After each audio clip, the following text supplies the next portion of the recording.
老板，我是不是要叫你一声师叔啊？师叔，您在看什么？我就随便看看，每次来都这样。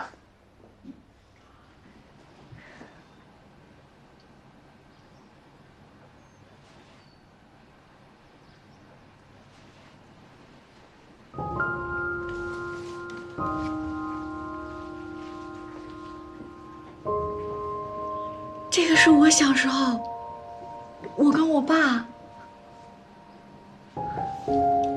你是说，这是你爸？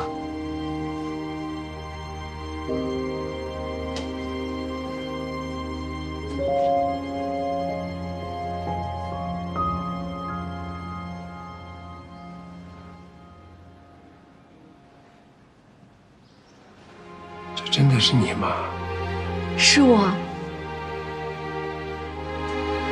您是认识我爸爸江广达吗？你是广达的女儿，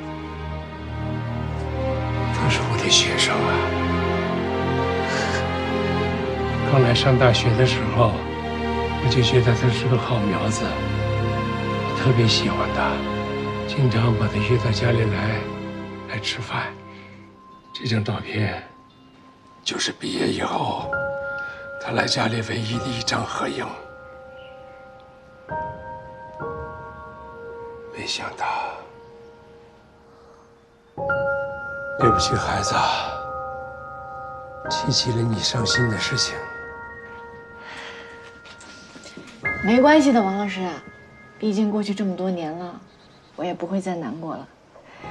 反而今天能在这儿遇到您，我也很高兴。王老师，我爸年轻的时候是不是很帅？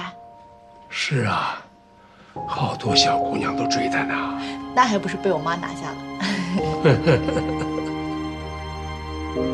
嗯。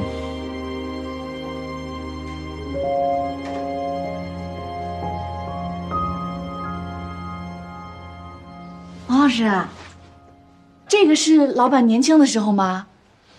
是啊。老板，我是不是要叫你一声师叔啊？师叔。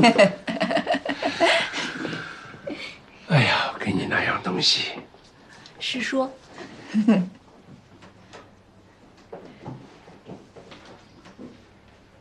这是我这么多年来的工作笔记，里面有很多设计图，其中有很大的一部分呢，是和你爸爸广达一起完成的。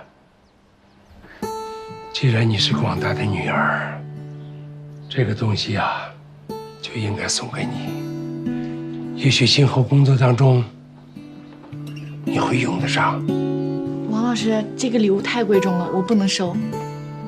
广达的女儿，应该送给你。希望你今后努力，做一个优秀的设计师，得比顾川强。不敢比，不敢比。王老师，你也太偏心了，这个笔记本我都没看过。大老板呐，就不需要这个了。需要。谢谢王老师，我一定会努力的。不敢跟老板比，但我一定会像我爸一样优秀。一定会的。